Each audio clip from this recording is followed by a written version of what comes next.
Hi friends, welcome to my channel JK Competitions. This is your Ajay MNR. ఈరోజు క్లాస్లో భాగంగా మనం intermediate మొదటి సంవత్సరం జంతు శాస్త్రం ఇది మనం డిస్కస్ చేస్తున్నాం. దీనిలో సెకండ్ చాప్టరు జంతు దేహ నిర్మాణం, చాలా పెద్ద చాప్టరు. దీనిలో మనం కణజాలాల గురించి డిస్కస్ చేస్తున్నాం.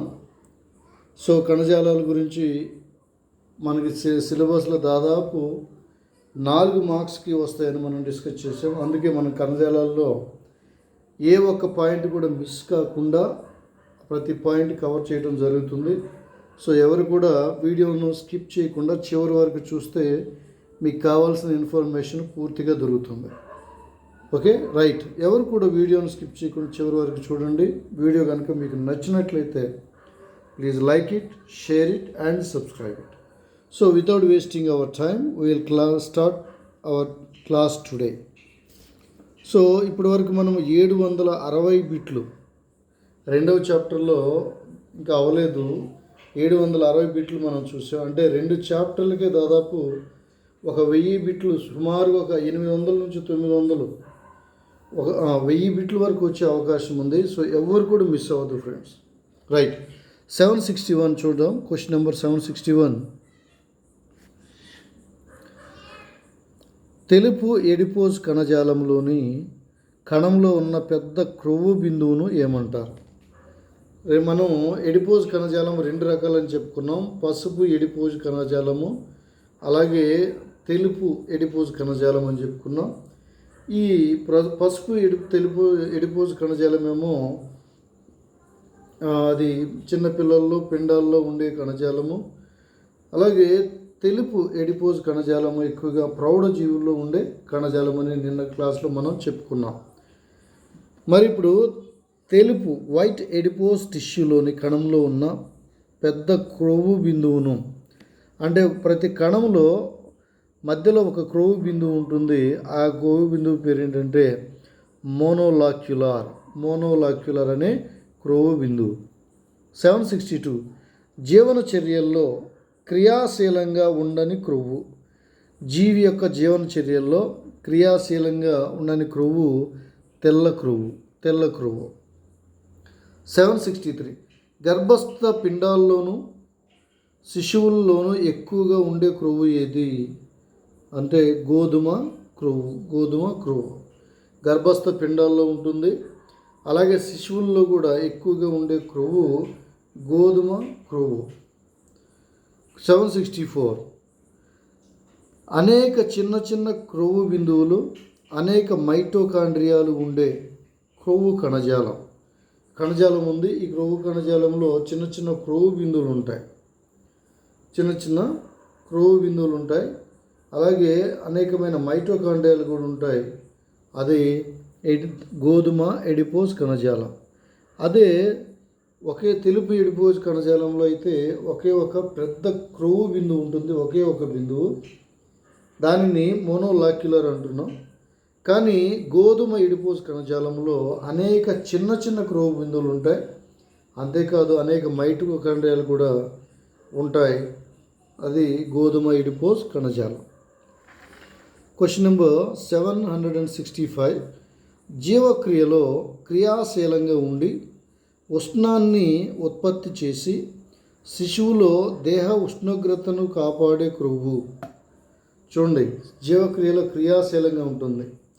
తెలుపు ఎడిపోజ్ కణజాలం ఏమో క్రియారహితంగా ఉంటుంది. ఇదేమో క్రియాశీలంగా ఉంటుంది. అంత మాత్రమే కాదు, ఉష్ణాన్ని ఉత్పత్తి చేసి శిశువు యొక్క శరీరం యొక్క దేహ ఉష్ణోగ్రతను కాపాడుతుంది. అదే గోధుమ ఎడిపోజ్ కణజాలం. క్వశ్చన్ నెంబర్ 766 రక్తకేశ నాళికలు అధిక సంఖ్యలో ఉండటం వల్ల గోధుమ రంగులో కనిపించే క్రొవ్వు. రక్తకేశ నాళికలు అధిక సంఖ్యలో ఉండటం వల్ల గోధుమ రంగులో కనిపించే క్రొవ్వు ఏంటంటే గోధుమ ఎడిపోజ్ కణజాలం. బ్రౌన్ ఎడిపోజ్ కణజాలం టిష్యూ. దీన్ని brown adipose tissue BAT short form acronym గోధుమ ఎడిపోజ్ కణజాలము అని అంటాం. 767 రెటిక్యులర్ కణాలుగా పిలువబడే ప్రత్యేకమైన కణాలు ఏవి? రెటిక్యులర్ కణాలుగా పిలువబడే ప్రత్యేకమైన కణాలు అవే ఫైబ్రోబ్లాస్ట్ అనే కణాలు. 768 రెటిక్యులర్ లేదా ఫైబ్రోబ్లాస్ట్ కణాలు గల కణజాలం. మరి ఈ ఫైబ్రోబ్లాస్ట్ లేదా రెటిక్యులర్ కణజాలాలు ఇవి ఎక్కడ ఉంటాయంటే అవి జాలక కణజాలంలో ఉంటాయి. 769 జాలక తంతువులను స్రవించే కణజాలం. జాలక కణజాలం. 770 మాత్రికలో అంతర్సంధాన జాలకంగా ఏర్పడే తంతువులు ఏవి? మాత్రికలో సంధాన జాలకంగా ఏర్పడే తంతువులు ఏవి అంటే అవి జాలక తంతువులు.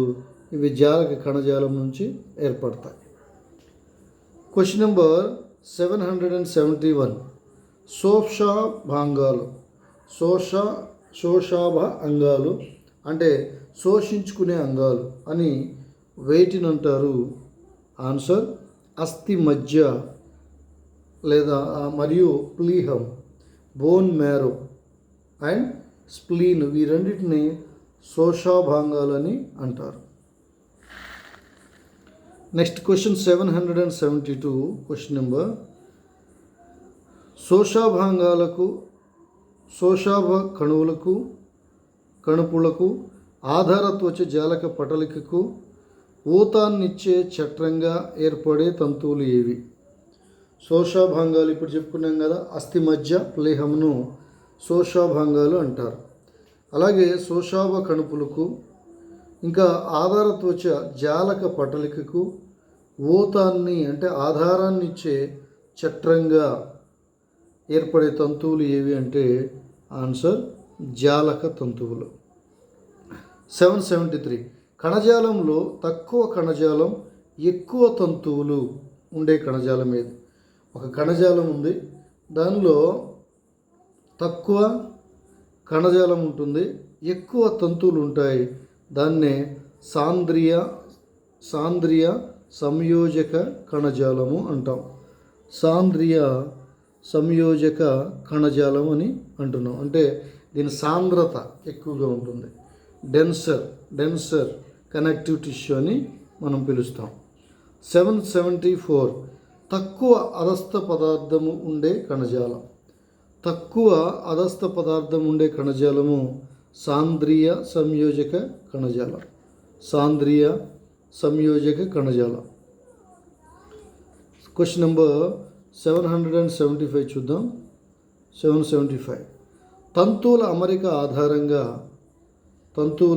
అమరిక ఆధారంగా సాంద్రియ సంయోజక కణజాలము ఎన్ని రకాలు? అంటే సాంద్రియ సంయోజక కణజాలంలో ఎక్కువగా ఉండేది తంతువులు, తక్కువగా ఉండేది కణజాలము. అయితే ఈ తంతువుల అమరిక ఎలా ఉంది అనే దాన్ని ఆధారం చేసుకొని సాంద్రియ కణజాలను మూడు రకాలుగా విభజించవచ్చు.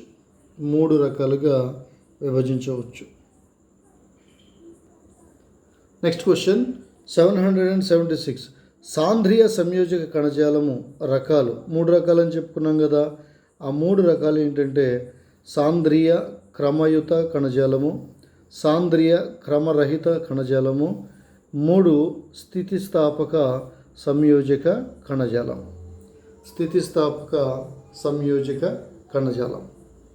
771 కొల్లాజెన్ తంతువులు కట్టలు ఒకదానితో ఒకటి సమాంతరంగా అమరి ఉండే సంయోజక కణజాలం.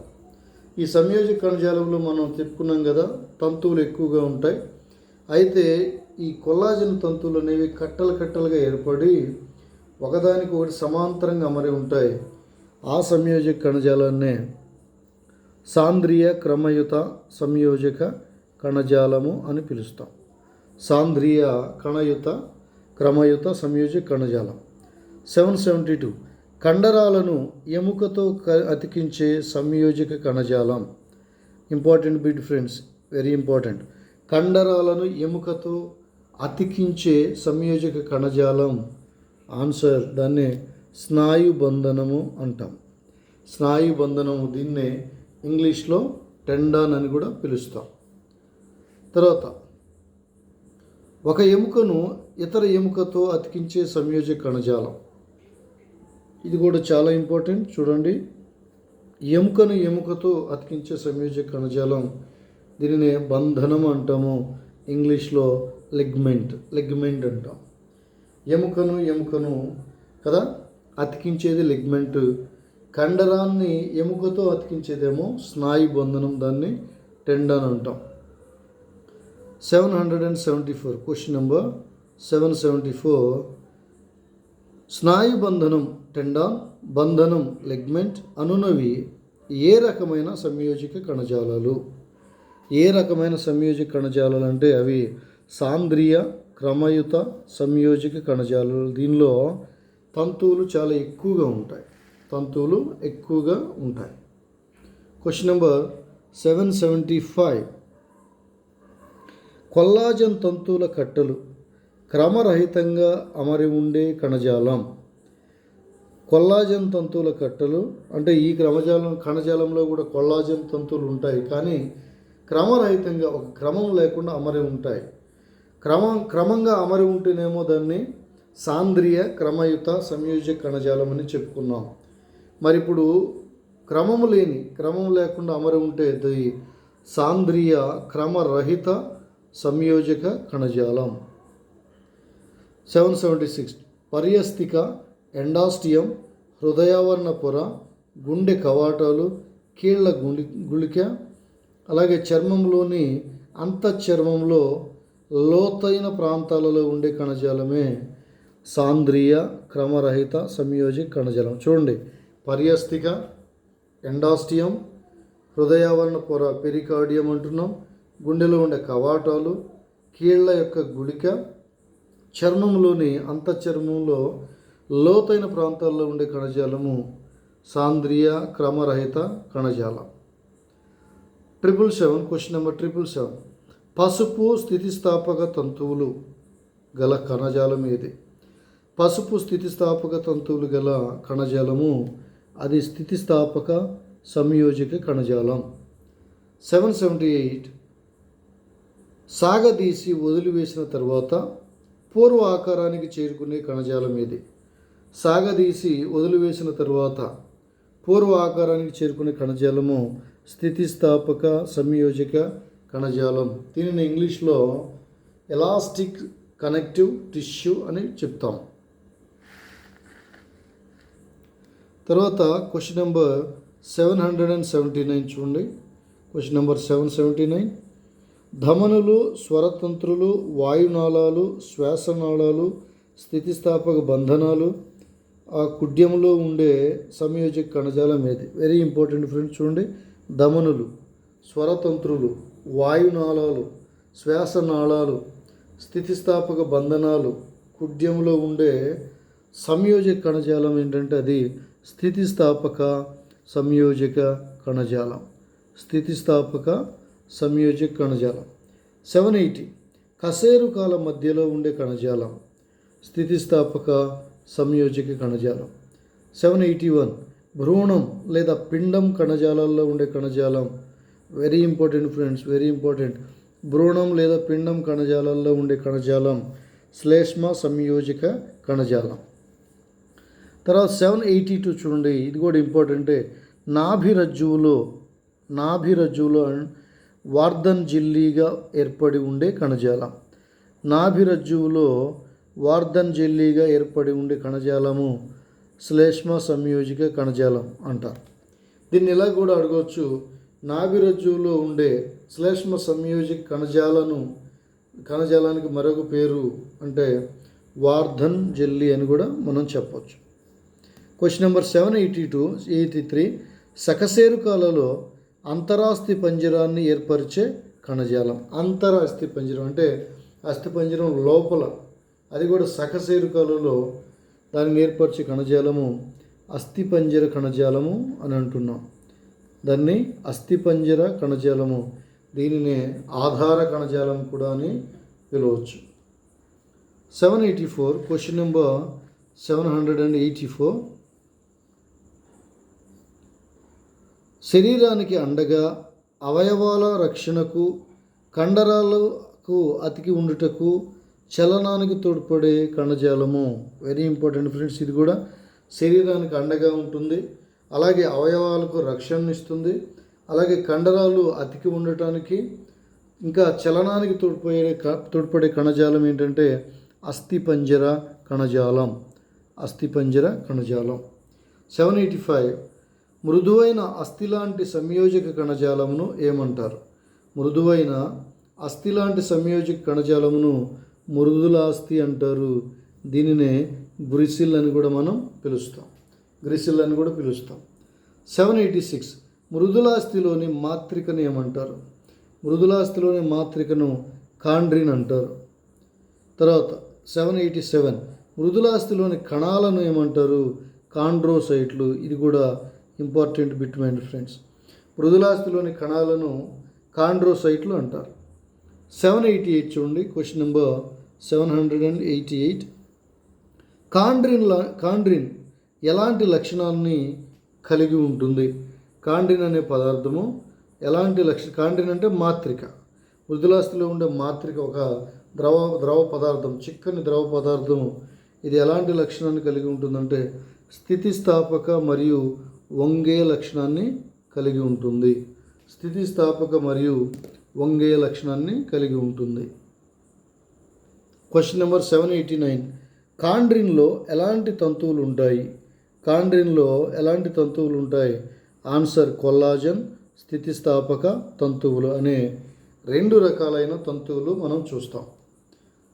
790 మృదులాస్థి ఉపరితలాన్ని ఆవరించి ఉండే పొరను ఏమంటారు? ఇది కూడా ఇంపార్టెంట్ బిట్స్ చూడండి. మృదులాస్థి ఉపరితలాన్ని ఆవరించే ఉండే పొరను పరిమృదులాస్థి అని అంటారు. పరిమృదులాస్థి అని పిలుస్తారు.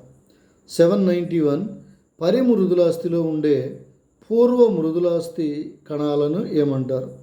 పరిమృదులాస్థిలో ఉండే పూర్వ మృదులాస్థి కణాలను కాండ్రోబ్లాస్టులు. గుర్తుపెట్టుకోవాలి. కాండ్రోసైట్లు వేరు, కాండ్రోబ్లాస్టులు వేరు, కొద్దిగా డిఫరెన్స్ ఉంటుంది. 792 మృదులాస్థి మాత్రికను స్రవించే కణాలు కాండ్రోబ్లాస్టులు. మృదులాస్థిలో ఉండే మాత్రిక ఏదైతే కాండ్రిన్ ఏదైతే ఉందో దానిని స్రవించే కణాలు కాండ్రోబ్లాస్టులు. కాండ్రిన్ని స్రవించే కణాలు కాండ్రోబ్లాస్టులు. 793 కాండ్రోబ్లాస్టులు పరిణితి చెంది ఎలా మారుతాయి? కాండ్రోబ్లాస్టులు పరిమితి చెంది కాండ్రోసైట్లుగా మారుతాయి. అది గుర్తుపెట్టుకోండి. పరిణితి చెందిన కాండ్రోబ్లాస్టులను కాండ్రోసైట్లని మనం చెప్తాం. 794 కాండ్రోసైట్లు అచేతనంగా ఉండిపోయే ఖాళీ ప్రదేశం పేరేమిటి? ఈ కాండ్రోసైట్లు ఏవైతే ఉన్నాయో కాండ్రోబ్లాస్ట్ నుంచి ఏర్పడిన కాండ్రోసైట్లు ఒక ఖాళీ ప్రదేశంలో అచేతనంగా ఉంటాయి. ఆ ఖాళీ ప్రదేశాన్ని లిక్వినులు అంటారు. ఇది మాత్రికలో ఉంటుంది. లిక్వినులు ఖాళీ ప్రదేశం ఇంపార్టెంట్ ఫ్రెండ్స్, ఇది ఇంపార్టెంట్. 795 బిట్ చూద్దాం. క్వశ్చన్ నెంబర్ 795 కాండ్రోసైట్లకు పోషణ ఎలా అందుతుంది? ఆన్సర్ మృదులాస్థిలోని రక్తనాళాల ద్వారా కాండ్రోసైట్లకు పోషణ అందుతుంది. 796 మృదులాస్థి ఏ భాగంలోనికి లేదా మాత్రికలోనికి రక్త ప్రసరణ ఉండదు? మృదులాస్థి యొక్క ఏ భాగం లేదా మాత్రికలోనికి రక్త ప్రసరణ ఉండదంటే అంతర్భాగ మాత్రిక.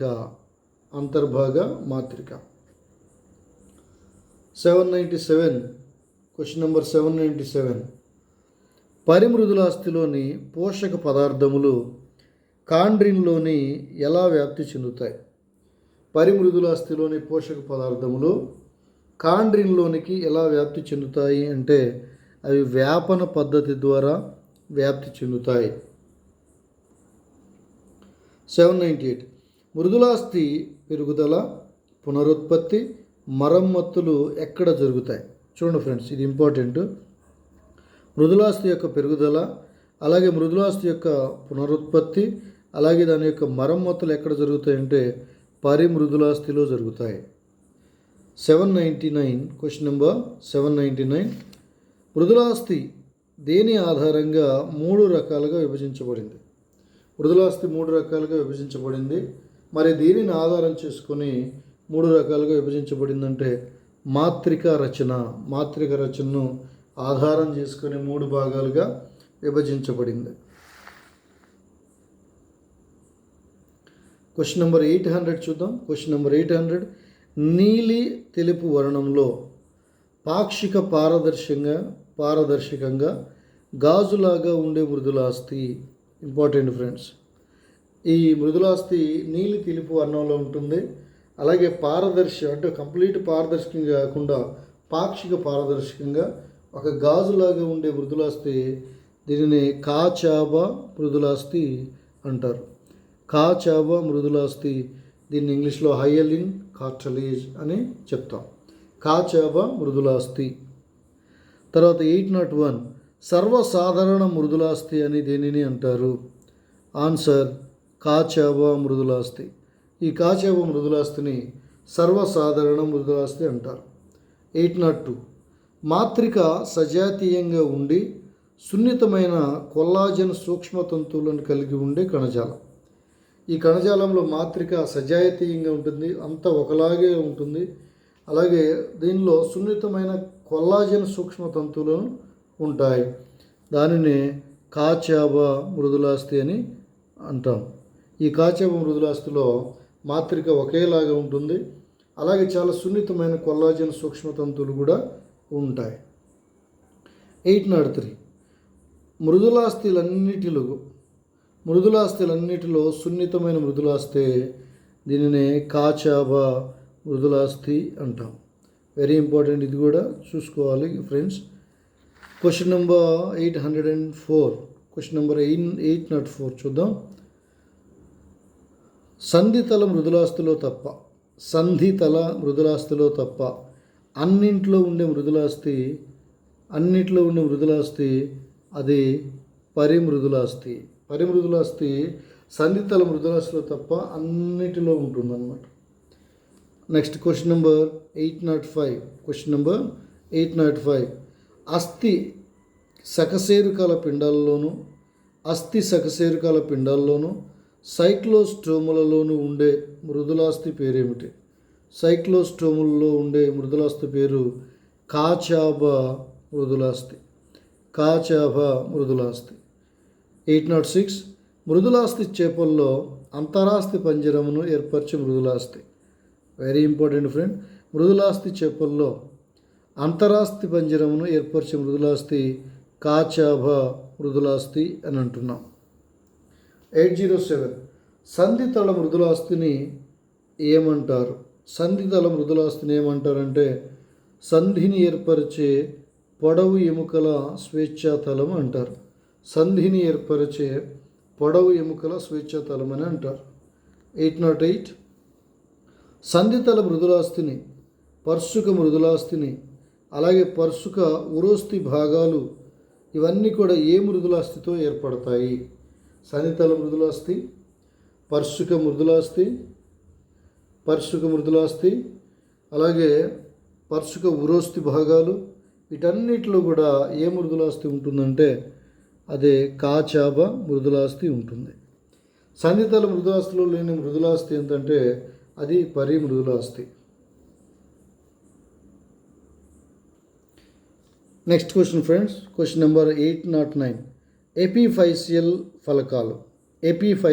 ఫలకాలు నాసికాపుట మృదులాస్థి, శ్వాసనాళ మృదులాస్థి వలయాలు, స్వరపేటిక మృదులాస్థి, ఈ భాగాలన్నిటిలో కూడా ఉండే మృదులాస్థి పేరే కాచాబా మృదులాస్థి. దీనిని ఇంగ్లీష్లో హైయలిన్ కార్టిలేజ్ అని అంటున్నాం.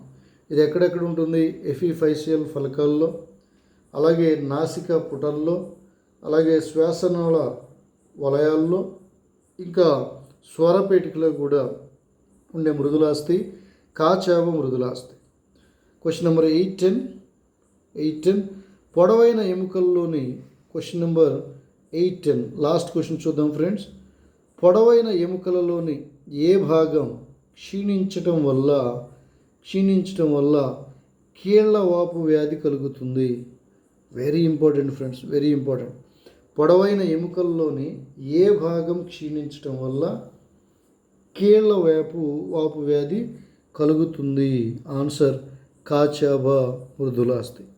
కాచాబా పొడవులు మగ్గ జాయింట్స్లో